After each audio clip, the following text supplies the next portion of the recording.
She slammed her palm on my hood and yelled, "Move this junk now. This is HOA property," even though I was in my own parking spot. The spot with my name painted right under her feet. I had just stepped out of the driver seat when she dragged a bright orange cone and shoved it behind my back tire like she was marking a crime scene. I asked, "Ma'am, why are you blocking my car?" She smirked like she owned the whole building. "Because I can't, and you? You don't belong here." The crazy part? I had been living there for only 3 weeks. New job, new apartment, trying to keep life simple after my deployment. I didn't even unpack half my boxes yet, and this was my welcome. She pulled out her phone and waved it in my face. "I'm calling the tow truck. You're gonna learn how this community works." "Tow truck?" I stared at her in disbelief. "This is my assigned spot." She tapped her nails on the HOA badge clipped on her shirt, like it gave her superpowers. "This says I make the rules, and that car is violating my view." My view? What did that even mean? While she kept talking, I noticed something strange. Her badge didn't have the HOA seal. It looked printed, like from a cheap office printer, and the name tag, Assistant Enforcement Officer. I had never heard of such a position. She leaned closer. "Don't even think about leaving. The tow guy is already on the way." Then she dragged another cone, this one heavier, and shoved it tight against my front wheel, trapping my car. She even put a chain through the cones and locked them like she was securing a wild animal. My chest tightened. I had groceries in the back seat, ice melting, and I needed to pick up a package from the leasing office before it closed. "Why are you doing this?" I asked. Her smile dropped. "Because people like you always try to bend rules. Not here, not with me." "People like me?" Before I could respond, she lifted her phone again, this time hitting a button on her walkie-talkie. "Unit 5 responding," a male voice answered. "Fake cops? Security?" I couldn't tell, but her tone changed like she finally had backup. "Yeah," she said loudly, staring right at me. "We have a suspicious man refusing to leave the area." Suspicious man? Refusing to leave? She was twisting everything. I clenched my jaw but kept calm. Because she didn't know one thing. I wasn't just some new tenant. And she had no idea who she just picked a fight with. The guy from her walkie-talkie showed up first. He wasn't a cop. Not even close. Just some bulky man in a security jacket 2 sizes too big, breathing heavy like he ran from the vending machine instead of an emergency. But Karen straightened her back like real law enforcement had arrived. "There," she pointed at me. "He's trespassing and blocking community traffic." Traffic? It was a silent parking lot, not a single car moving. The security guy tried to look tough. "Sir, I need you to step away from the vehicle." I almost laughed. "Step away from my own car?" Karen jumped in before I could say more. "Don't listen to him. He's lying about living here. He followed me earlier near the mailbox. Probably trying to steal packages." Steal packages? That hit me harder than the fake HOA drama. Package theft is serious. One call to the real cops and my life would turn upside down. I felt my heartbeat in my ears, but my face stayed calm. "Years of military training teach you one thing. Don't react to weak power plays," I said slowly. "Lady, you're making things up now." She stepped closer, lowering her voice so only I could hear. "And I can keep going, unless you learn how to respect HOA authority." Authority? Her badge was literally peeling at the edge. Then the tow truck turned the corner, its yellow lights flashing across the parking lot. She lifted her chin in victory. Perfect timing. "He refused to move, so tow the whole thing." I raised a brow. "You called a tow truck for a reserved spot?" "Yours?" She scoffed. "Sweetie, the HOA doesn't assign spots to temporary people." Temporary. Right. Because in her mind she decided who belonged. The tow guy stepped out, rubbing his hands together like he was about to win a prize. "Which car?" Karen pointed at mine.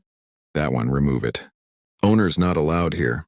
Something inside me snapped, not anger, but that cold, quiet switch that flips when danger crosses the line. I unlocked my phone and opened a file I hoped I would never need. A document with a seal she definitely wasn't expecting. Karen noticed the confidence in my face and frowned. "What are you smiling for?" I tilted my screen slightly so only she could see the embossed eagle logo. Her eyes widened, then darted toward the security guard like she needed backup for her lies. The tow guy looked confused. Is something wrong?" Karen shook her head quickly. Don't stop, tow it. But she didn't sound sure anymore. Her voice cracked just a little. Because she finally realized she might have messed with the one person she shouldn't have, and I hadn't even shown her the real twist yet. I held my phone steady, the screen glowing between us. Karen's eyes locked on the seal. The same federal seal she pretended she understood every time she barked. HOA rules. She tried to play it off, but her voice turned thin. What is that supposed to be? I didn't raise my voice. I didn't move an inch. I just said quietly, "It means you picked the wrong man to lie about today." The security guy shifted awkwardly. "Ma'am, maybe we should—" "No," she snapped at him. "He forged that. He's threatening me. You both heard him." But her words didn't carry the same fire. Not after the tow driver took one slow step back, like he suddenly didn't want to be involved. I finally turned the screen toward everyone, letting the truth hit them full force. My federal housing clearance. My name. My status. My jurisdiction. Karen shook her head. That doesn't mean anything. It means, I said slowly, that this entire property falls under a program I supervise. And you with your fake badge, fake title, and fake reports, you've been harassing tenants under federal housing protection. She froze. Her mouth hung open. The security guy actually whispered, "Oh, no." I walked to my trunk and popped it open. Inside was the box she claimed I was trying to steal. My name printed across the top in bold letters. I held it up. "This the package I was following you to steal?" Her face went pale. The tow driver stepped between us, shaking his head. "Ma'am, I can't tow this. This is a reserved spot. Says it right on the map." And I added, "Every inch of this parking area is covered by federal cameras." I pointed at the small black dome above her head. She hadn't even noticed it. "It recorded you blocking my car. It recorded you filing a false report. And it recorded you impersonating HOA authority. All felonies." Her lips trembled. You can't do this to me." I was trying to keep order. I cut her off. "You chained a veteran's car, called a fake report, and tried to tow my vehicle for your personal ego.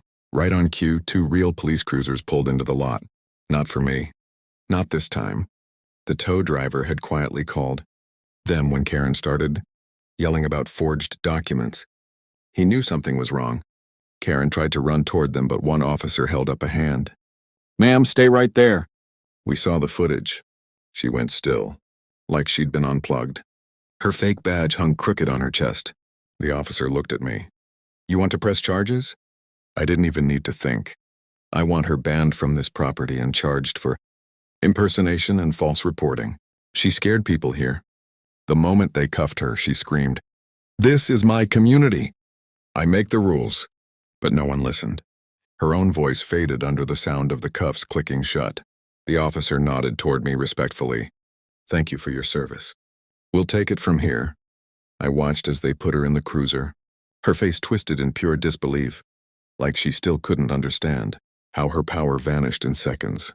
The tow driver let out a long breath. "Man, she does this to everyone."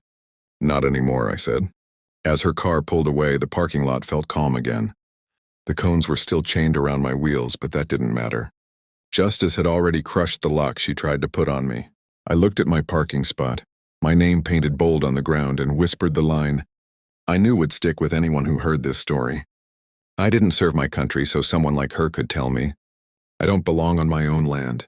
And that was the end of Karen's reign, not with shouting, not with revenge, just truth, and a justice she never expected.